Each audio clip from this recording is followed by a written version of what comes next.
Hi students, welcome back to my channel MD happy.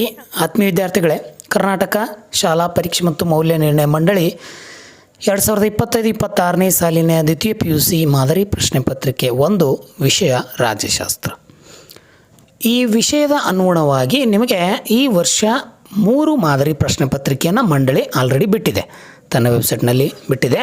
So ಅದರ ಅನುಗುಣವಾಗಿ ನಾನೇನು ಮಾಡಿದ್ದೀನಿ ಅಂತಂದರೆ, ಈ ವಿಡಿಯೋದಲ್ಲಿ ನಿಮಗೆ ಈ ಒಂದು ಮಾದರಿ ಪ್ರಶ್ನೆ ಪತ್ರಿಕೆಯ ಸಂಪೂರ್ಣ ಕೀ ಉತ್ತರಗಳನ್ನು ತೆಗೆದುಕೊಂಡು ಬಂದಿದ್ದೀನಿ. ಹೋಗ್ತದೆ, ಆಲ್ರೆಡಿ ನಾನು ಬ್ಲೂ ಪ್ರಿಂಟನ್ನು ಬಿಟ್ಟಿದ್ದೀನಿ. ಮೇಲ್ ಕಾಣುವಂಥ ಐ ಬಟನ್ ಕ್ಲಿಕ್ ಮಾಡಿ, ಇಲ್ಲ ಅಂತಂದರೆ ನಿಮಗೆ ಪ್ಲೇಲಿಸ್ಟಲ್ಲಿ ಆ ವಿಡಿಯೋ ಇದೆ, ದಯವಿಟ್ಟು ಆ ವಿಡಿಯೋನ ಹೋಗಿ ನೋಡಿ. ಇದು ಪೊಲಿಟಿಕಲ್ ಸೈನ್ಸ್ ಮಾದರಿ ಪ್ರಶ್ನೆ ಪತ್ರಿಕೆ ಆಗಿದ್ದರಿಂದ ಸ್ವಲ್ಪ ಸೂಚನೆಗಳನ್ನು ನೀವೆಲ್ಲಿ ಗಮನಿಸ್ತಾ ಹೋಗಿ. ಎಲ್ಲ ಪ್ರಶ್ನೆಗಳನ್ನು ಉತ್ತರಿಸಿ, ಬಲಬದಿಯಲ್ಲಿ ಅಂಕಗಳನ್ನು ಸೂಚಿಸಲಾಗಿದೆ. ಪ್ರಶ್ನೆಗಳ ಸಂಖ್ಯೆಗಳನ್ನು ಸರಿಯಾಗಿ ಬರೆದು ಅವುಗಳ ಉತ್ತರಗಳನ್ನು ಬರೆಯಿರಿ. ಭಾಗ ಎದಲ್ಲಿನ ಪ್ರಶ್ನೆಗೆ ಪ್ರಥಮ ಬರೆದ ಉತ್ತರವನ್ನು ಮಾತ್ರ ಮೌಲ್ಯಮಾಪನಕ್ಕೆ ಪರಿಗಣಿಸಲಾಗುವುದು ಅಂತೇಳಿ ಕೊಟ್ಟಾರೆ. ಸೊ ಹಾಗಾದರೆ ನಾವು ಭಾಗ ಎದಿಂದ ಪ್ರಾರಂಭವನ್ನು ಮಾಡೋಣ. ಸೊ ನೀವೆಲ್ಲ ಹಳೆ ವಿಡಿಯೋ ನೋಡಿಲ್ಲ ಅಂತಂದರೆ ಪ್ಲೇಲಿಸ್ಟಲ್ಲಿ ಹಳೆ ವಿಡಿಯೋ ಇದೆ. ಯಾಕೆ ಮತ್ತೆ ಹೇಳ್ತಾ ಇದ್ದೀನಿ ಅಂತಂದರೆ, ನಿಮಗೆ 2024-25 ಒಂದು ಮಾಡೆಲ್ ಕ್ವಶನ್ಗಳು ಮಾದರಿ ಪ್ರಶ್ನೆ ಪತ್ರಿಕೆ ವಿಡಿಯೋ ಮಾಡಿದ್ದೆ. ಅಲ್ಲಿ ಕೆಲವು ಪ್ರಶ್ನೆಗಳು ಈ ಮಾದರಿ ಪ್ರಶ್ನೆ ಪತ್ರಿಕೆಯಲ್ಲಿ ಸೇಮ್ ಬಂದಿವೆ, ಏನೂ ಚೇಂಜಸ್ ಬಂದಿಲ್ಲ. ಆ ವಿಡಿಯೋ ನೋಡಿಲ್ಲ ಅಂತಂದರೆ ಆ ವಿಡಿಯೋದ ಲಿಂಕನ್ನು ಸಹ ಡಿಸ್ಕ್ರಿಪ್ಷನಲ್ಲಿ ಕೊಟ್ಟಿದ್ದೀನಿ, ಹೋಗಿ ಆ ವಿಡಿಯೋವನ್ನು ಸಹ ನೋಡಿ ಅಂತ ಹೇಳ್ತೀನಿ. ಸೊ ಮರು ಮತದಾನ ವಿಷಯಕ್ಕೆ ಸಂಬಂಧಿಸಿದಂತೆ ಕೆಳಗೆ ನೀಡಿರುವ ಯಾವ ಹೇಳಿಕೆಯು ಸರಿಯಾಗಿದೆ ಅಂತೇಳಿ ಪ್ರಶ್ನೆ ಕೇಳಿದ್ದಾರೆ. ಸೊ ನೀವೆಲ್ಲ ಇಲ್ಲಿ 4 ಆಯ್ಕೆಗಳನ್ನು ನಿಮಗೆ ಕೊಟ್ಟಿದ್ದಾರೆ.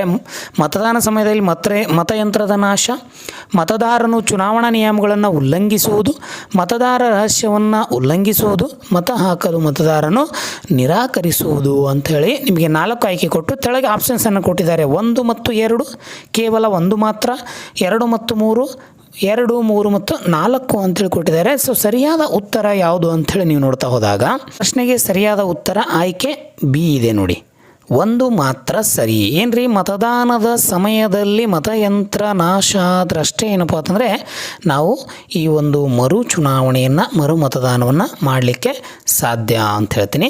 ಇನ್ನು 2ನೇ ಪ್ರಶ್ನೆ ನೀವು ನೋಡಿ, ವಿಶ್ವ ಪರಿಸರ ದಿನಾಚರಣೆಯನ್ನು ಈ ದಿನದಂದು ಆಚರಿಸಲಾಗ್ತದೆ ಅಂತ ಹೇಳಿದ್ದಾರೆ. ನಾನು 2000 ಏನು ಈ ವರ್ಷ ಇದೆಯಲ್ಲ, ಇಲ್ಲಿ ನಿಮಗೆ ಬ್ಲೂ ಪ್ರಿಂಟಲ್ಲಿ ಈ ಪ್ರಶ್ನೆ ಬಂದಿದೆ. ಏನ್ರಿ, ಡಿ ಆಯ್ಕೆ 5ನೇ ಜೂನ್ ಅಂಥೇಳಿ ನಾನು ಆಲ್ರೆಡಿ ನಿಮಗೆ ಆ ಒಂದು ಬ್ಲೂ ಪ್ರಿಂಟಲ್ಲಿ ಹೇಳಿದ್ದೀನಿ, ಈ ಪ್ರಶ್ನೆ ಬಂದೇ ಬರ್ತದೆ ಅಂಥೇಳಿ ಇಲ್ಲಿ ಬಂದಿದೆ, ನೀವೆಲ್ಲ ಇಲ್ಲಿ ಗಮನಿಸ್ಬೋದು. ಇನ್ನು 3ನೇ ಪ್ರಶ್ನೆ, ಲಿಬಿಯಾದ ನಿರಂಕುಶಾಧಿಕಾರಿ ಅಂಥೇಳಿ ಒಂದು ಪ್ರಶ್ನೆ ನಿಮಗೆ ಇಲ್ಲಿ ಮಾದರಿ ಪ್ರಶ್ನೆ ಪತ್ರಿಕೆಯಲ್ಲಿ ಕೇಳಿದರೆ ಉತ್ತರ ಆಯ್ಕೆ ಬಿ ಇದೆಯಲ್ಲ, ಮ್ಯೂಮರ್ ಗಡಾಫೆ ಎನ್ನುವಂಥ ವ್ಯಕ್ತಿ ಈ ಲಿಬಿಯಾದ ನಿರಂಕುಶಾಧಿಕಾರಿಯಾಗಿದ್ದ ಅಂತ ಹೇಳ್ತೀವಿ. ಇನ್ನು 4ನೇ ಪ್ರಶ್ನೆ ನೀವೆಲ್ಲ ನೋಡ್ತಾ ಇದ್ದೀರಿ, ಯಾವ ಸಂಘಟನೆಯು ಮುಂದಿನ ಪೀಳಿಗೆಯನ್ನು ಯುದ್ಧವೆಂಬ ವಿಧ್ವಂಸಕಾರಿ ಪ್ರವೃತ್ತಿಯಿಂದ ರಕ್ಷಿಸುತ್ತದೆ? ನೀಡಿರುವ ಚಿತ್ರವನ್ನು ವೀಕ್ಷಿಸಿ ಕೆಳಗೆ ಉತ್ತರವನ್ನು ಆರಿಸಿ ಅಂತ ಕೊಟ್ಟಿದ್ದಾರೆ. ಸೊ ಇಲ್ಲಿ ನೋಡ್ಬೋದು ಯಾವ ಚಿತ್ರ ಕೊಟ್ಟಿದ್ದಾರೆ. ಒಂದು ವಿಶ್ವ ಇದೆ, ಅದರ ಸುತ್ತೆಲ್ಲ ಬೆಂಕಿ ಹತ್ಕೊಂಡಿದೆ, ನೀವೆಲ್ಲ ಇಲ್ಲಿ ನೋಡ್ತಾ ಇದ್ದೀರಿ. ಸೊ ಆ ಬೆಂಕಿಗೆ ಸಂಬಂಧಪಟ್ಟಂತೆ ಉತ್ತರವನ್ನು ನೋಡ್ತಾ ಹೋದಾಗ ಆಯ್ಕೆ ಬಿ ಇದೆಯಲ್ಲ, ವಿಶ್ವಸಂಸ್ಥೆ, ಅದು ಈ ಚಿತ್ರಕ್ಕೆ ಸರಿಯಾದಂಥ ಉತ್ತರ ಆಗಿದೆ. ಇನ್ನು 5ನೇ ಪ್ರಶ್ನೆ, ಈ ಕೆಳಗಿನ ಯಾವ ಹೇಳಿಕೆಯು ಸೂಕ್ತವಾಗಿದೆ ಅಂದರೆ ಸರಿ ಇದೆ ಅಂತ ಹೇಳ್ತಾರೆ ಅವರು. ಯಾವ ಆಯ್ಕೆ ಸರಿ ಇದೆ ಅಂತ ನೀವು ನೋಡ್ತಾ ಹೋದಾಗ ಸೊ ನೀವು ಇಲ್ಲಿ ನೋಡ್ತಾ ಇದ್ದೀರಿ, ಆಯ್ಕೆ ಸಿ ಇದೆ ನೋಡಿ, ಜವಾಹರ್ಲಾಲ್ ನೆಹರು ಮತ್ತು ಚೌ ಎನ್ ಲಾಯ್ ಪಂಚಶೀಲ ತತ್ವಕ್ಕೆ ಸಹಿಯನ್ನು ಹಾಕ್ತಾರೆ. ಇವರಿಬ್ಬರು ಯಾರೀ, ಚೌ ಎನ್ ಲಾಯ್ ಮತ್ತು ಜವಾಹರ್ಲಾಲ್ ನೆಹರು, ಇವರಿಬ್ಬರು ಪ್ರಧಾನಿಗಳು ಏನು ಮಾಡ್ತಾರೆ ಅಂತಂದರೆ ಆ ಒಂದು ಒಪ್ಪಂದಕ್ಕೆ ಸಹಿ ಹಾಕ್ತಾರೆ. ಇದನ್ನು ಸಹ ನಿಮಗೆ ಬ್ಲೂ ಪ್ರಿಂಟಲ್ಲಿ ಬಂದಿದೆ ಕ್ವಶನ್ನು. ಸೊ ಯಾರು ನೋಡಿಲ್ಲ ಹೋಗಿ ನೋಡ್ಕೊಳ್ಳಿ. ಇನ್ನು ನಾನಿಲ್ಲಿ ಬಿಟ್ಟ ಸ್ಥಳಕ್ಕೆ ಹೋಗ್ತೀನಿ. ನಿಮಗೆ ಇಲ್ಲೆಲ್ಲ ಕೊಟ್ಟಿದ್ದಾರೆ 2002 LA ಕಾಫ್ಮನ್, ದಿ ಹೇಗ್, ಇಂಗ್ಲೆಂಡ್ ಮತ್ತು ಸ್ಪೀಕರ್ ಅಂತ ಹೇಳಿ ನಿಮಗೆ ಇಲ್ಲಿ ಕೊಟ್ಟಿದ್ದಾರೆ. ಅವುಗಳನ್ನು ನೋಡಿಕೊಂಡು ನೀವು ಉತ್ತರವನ್ನು ಆಯ್ದುಕೊಳ್ಬೇಕು. ಸೊ ಒಂದೊಂದಾಗಿ ಇಲ್ಲಿ ನೋಡ್ತಾ ಹೋದೋಣ ನಾವು. ಡ್ಯಾಶ್ ರವರು ತಾವು ಆಯ್ಕೆಯಾಗಿ ಬಂದ ಪಕ್ಷವನ್ನು ಬಿಟ್ಟು, ನೋಡಿರಿ ಪ್ರಶ್ನೆ ಯಾಕೆ ಕೇಳಿದ್ದಾರೆ ನೋಡಿರಿ, ಅವರು ಡ್ಯಾಶ್ ಅವರು ತಾವು ಆಯ್ಕೆಯಾಗಿ ಬಂದ ಪಕ್ಷವನ್ನು ಬಿಟ್ಟು ಬೇರೆ ಪಕ್ಷಕ್ಕೆ ಸೇರಿದಾಗ ಪಕ್ಷಾಂತರ ನಿಷೇಧ ಕಾಯ್ದೆ ಅನುಸಾರ ಶಾಸನ ಸಭಾ ಸದಸ್ಯತ್ವವನ್ನು ಕಳೆದುಕೊಳ್ಳುವುದಿಲ್ಲ. ಉತ್ತರ ನಿಮ್ಮ ಮುಂದೆ ನಾನು ತೋರಿಸ್ತೀನಿ. ಸ್ಪೀಕರ್ ರವರು ತಾವು ಆಯ್ಕೆಯಾಗಿ ಬಂದ ಪಕ್ಷವನ್ನು ಬಿಟ್ಟು ಬೇರೆ ಪಕ್ಷಕ್ಕೆ ಸೇರಿದಾಗ ಪಕ್ಷಾಂತರ ನಿಷೇಧ ಕಾಯ್ದೆ ಅನುಗುಣವಾಗಿ. 7ನೇ ಪ್ರಶ್ನೆ, ಡ್ಯಾಶ್ ರಂದು ಜೈವಿಕ ವೈವಿಧ್ಯ ಕಾಯ್ದೆ ಜಾರಿಗೆ ಬಂದಿತ್ತು. ರಂದು ಅಂತ ಕೇಳಿದ್ದಾರೆ ಅಂದರೆ ಅದು ಡೇಟ್ಗೆ ಸಂಬಂಧಪಟ್ಟಂಥ ಪ್ರಶ್ನೆ ಆಗಿರ್ತದೆ. ಹಾಗಾಗಿ ಇಲ್ಲಿ ಡೇಟನ್ನು ನೋಡ್ತಾ ಹೋದಾಗ ನಾವು 2002 ಇದೆಯಲ್ಲ, ಅದು ಇದಕ್ಕೆ ಸರಿಯಾದ ಉತ್ತರ. 2002ರಂದು ಜೈವಿಕ ವೈವಿಧ್ಯ ಕಾಯ್ದೆ ಜಾರಿಗೆ ಬಂತು ಅಂತ ಹೇಳ್ತಾರೆ. ಸೊ ನೆಕ್ಸ್ಟ್ 3ನೇ ಪ್ರಶ್ನೆಯನ್ನು ನೀವೆಲ್ಲ ನೋಡ್ತಾ ಹೋಗ್ತೀರಿ. ಡ್ಯಾಶ್ ರವರು ಅಶ್ಮೀಯತೆ ರಾಜಕಾರಣವನ್ನು ಗುರುತಿಸಿದ್ರು ಅಂಥೇಳಿ ಪ್ರಶ್ನೆಯನ್ನು ಕೇಳಿದ್ದಾರೆ. ಸೊ ಉತ್ತರ LA ಕಾಫನ್ ರವರು. ಇದು ನಿಮಗೆ ಬ್ಲೂ ಪ್ರಿಂಟಲ್ಲಿ ಬಂದಿದೆ ಕ್ವಶನ್ನು, ನಾನು ಆಲ್ರೆಡಿ ಕೊಟ್ಟಿದ್ದೀನಿ. ಆ LA ಕಾಫನ್ ಅವರು ಏನು ಮಾಡಿದ್ರು ಅಂತಂದರೆ ಈ ಒಂದು ಅಸ್ಮಿತೆ ರಾಜಕಾರಣವನ್ನು ಗುರುತಿಸಿದ್ರು ಅಂಥೇಳಿ ನಿಮಗೆ ಉತ್ತರವನ್ನು ನೀವು ಇಲ್ಲಿ ಬರಿಬೋದು. ಅಂತಾರಾಷ್ಟ್ರೀಯ ನ್ಯಾಯಾಲಯವು ಎಲ್ಲಿದೆ ಅಂಥೇಳಿ ನೀವು ಪ್ರಶ್ನೆಗೆ ಉತ್ತರ ಕೊಟ್ಟಾಗ ನೀವೆಲ್ಲ ಇಲ್ಲಿ ನೋಡಿ ಆಯ್ಕೆ ಇದೆ ನೋಡಿ, ಈ ಒಂದು ಪ್ರದೇಶದಲ್ಲಿ ಅಂತಾರಾಷ್ಟ್ರೀಯ ನ್ಯಾಯಾಲಯವು ಇದೆ ಅಂತ ನಾವು ಹೇಳ್ಬೋದು. ಇನ್ನು 10ನೇ ಪ್ರಶ್ನೆಯನ್ನು ನೋಡಿ ನೀವು. CHOGM ನಾಯಕತ್ವ ವಹಿಸಿದಂಥ ದೇಶ ಯಾವುದು ಅಂತಂದರೆ ಅದು ಬೇರೆ ಯಾವುದೂ ಅಲ್ಲ, ಇಂಗ್ಲೆಂಡು. ಯಾವುದ್ರಿ? ಇಂಗ್ಲೆಂಡ್ ದೇಶ ಈ ಒಂದು ಏನಪ್ಪ ಅಂತ ನಾಯಕತ್ವನ ವಹಿಸಿದಂತಹ ದೇಶವಾಗಿದೆ. ಇನ್ನು ಹೊಂದಿಸಿ ಬರೆಯಲ್ಲಿ ನೀವೆಲ್ಲ ನೋಡ್ಕೊತ ಹೋಗ್ತೀರಿ. ಬೌಂಡ್ರಿ ಕಮಿಷನ್ ಅಂತಂದಾಗ ನಿಮಗೆ ನೆನಪಿರಲಿ, ಬೌಂಡ್ರಿ ಕಮಿಷನ್ ಅಳೆದವರೇ ಯಾರು ಅಂತಂದರೆ ಸರ್ ಸಿರಿಲ್ ರ್ಯಾಡ್ಕ್ಲಿಫ್ ಅವರು. ಇನ್ನು ಲಾಲ್ ಬಹದ್ದೂರ್ ಶಾಸ್ತ್ರಿ, ಆಲ್ರೆಡಿ ಇದು ನಮಗೆ ಬ್ಲೂ ಪ್ರಿಂಟಲ್ಲಿ ಕೊಟ್ಟಿದ್ದೀನಿ ಕ್ವಶನ್ನು. ಮಸೂರಿ ಅವರ ಅಕಾಡೆಮಿ ಇರೋದು ಮಸೂರಿಯಲ್ಲಿ. ಭಯೋತ್ಪಾದನೆ ಅಂದರೆ ಟೆರರ್ ಅಂತ ಕರಿತೀವಿ, ಹೌದ್ರಾ? ಇನ್ನು 24ನೇ ಅಕ್ಟೋಬರ್ 1945 ಇದು ವಿಶ್ವಸಂಸ್ಥೆಗೆ ಸಂಬಂಧಪಟ್ಟಂಥದ್ದು, ಅಂದರೆ ಆವಾಗ ಜಾರಿಗೆಯನ್ನು ಬರ್ತದೆ. ಇನ್ನು ಮೂಕ ನಾಯಕ ನಿಮಗೆಲ್ಲ ಗೊತ್ತಿರಲಿ, ಡಾಕ್ಟರ್ BR ಅಂಬೇಡ್ಕರ್ ಅವರ ಒಂದು ಕೃತಿ. ಇದನ್ನು ಸಹ ನಿಮಗೆ ಬ್ಲೂ ಪ್ರಿಂಟಲ್ಲಿ ಬಂದಿರುವಂಥ ಒಂದು ಕ್ವಶನ್ ಆಗಿದೆ. ಸೊ ಇವಿಷ್ಟು ಹೊಂದಿಸಿ ಬರೆ. ಆದರೆ ಇನ್ನು 1 ಅಂಕದ ಪ್ರಶ್ನೆಗಳನ್ನು ನೀವೆಲ್ಲ ಇಲ್ಲಿ ಗಮನಿಸ್ತಾ ಒಂದೊಂದಾಗಿ ಹೋಗ್ರಿ. ಇಲ್ಲಿ ಒಂದೊಂದು ವಾಕ್ಯದಲ್ಲಿ ಉತ್ತರಿಸಿ ಅಂತೇಳಿ ನಿಮ್ಗೆ ಇಲ್ಲಿ ಕೊಟ್ಟಿದ್ದಾರೆ. ಆಪರೇಷನ್ ಪೋಲೋ ಎಂದರೇನು ಅಂತೇಳಿ ನಮ್ಮ ಸ್ಕ್ರೀನ್ ಮೇಲೆ ನಾವು ಉತ್ತರವನ್ನು ಕೊಡ್ತೀವಿ ನೋಡಿ. ಹೈದರಾಬಾದ್ ನಿಜಾಮನ ಆಡಳಿತದ ಅರಾಜಕತೆಯನ್ನು ಅಂತ್ಯಗೊಳಿಸಲು ಭಾರತ ಸೇನೆ 1948 ಸೆಪ್ಟೆಂಬರಲ್ಲಿ ಮಾಡಿದಂಥ ಪೊಲೀಸ್ ಕಾರ್ಯಾಚರಣೆಯನ್ನು ಆಪರೇಷನ್ ಪೋಲೋ ಎನ್ನುವರು ಅಂಥೇಳಿ ನೀವು 1 ಅಂಕಕ್ಕೆ ಬರಿಬೇಕು. 3ನೇ ಪ್ರಶ್ನೆನ ನೋಡಿ ನೀವು. ಪಶ್ಚಿಮ ಘಟ್ಟ ಚಳುವಳಿಯನ್ನು ಯಾರು ಪ್ರಾರಂಭಿಸಿದ್ರು ಅಂತಂದರೆ ಪಾಂಡುರಂಗ ಹೆಗಡೆ ಅನ್ನುವಂಥ ವ್ಯಕ್ತಿ ಈ ಒಂದು ಚಳುವಳಿಯನ್ನು ಪ್ರಾರಂಭಿಸ್ತಾರೆ. ಇದೊಂದು ಹೊಸ ಕ್ವಶನ್ ನಿಮಗೆ ಈ ವರ್ಷ ಕೇಳಿದ್ದಾನೆ 1 ಅಂಕದಲ್ಲಿ.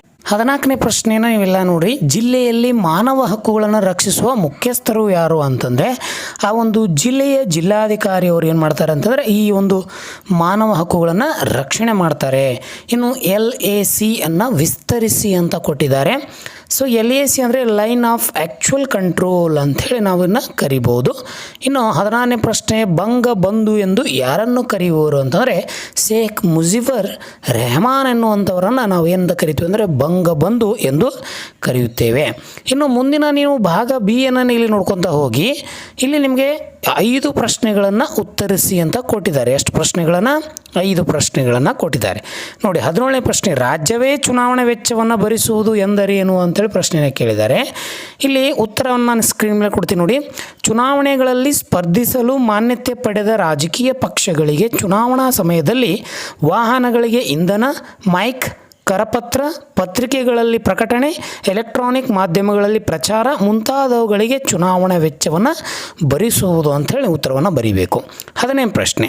ಕೇಂದ್ರ ಸೇವೆಗಳ ಯಾವುದಾದ್ರೂ 2 ಉದಾಹರಣೆ ಕೊಡಿ ಅಂತಂದರೆ ಭಾರತೀಯ ವಿದೇಶಿ ಸೇವೆ ಇಂಡಿಯನ್ ಫಾರಿನ್ ಪಾಲಿಸಿ, ಇನ್ನೊಂದು ಕಂದಾಯ ಸೇವೆ ಅಂತ ಕರಿತೀವಿ. ಈ ಎರಡನ್ನು ಉದಾಹರಣೆ ಕೊಡಿ ನೀವು.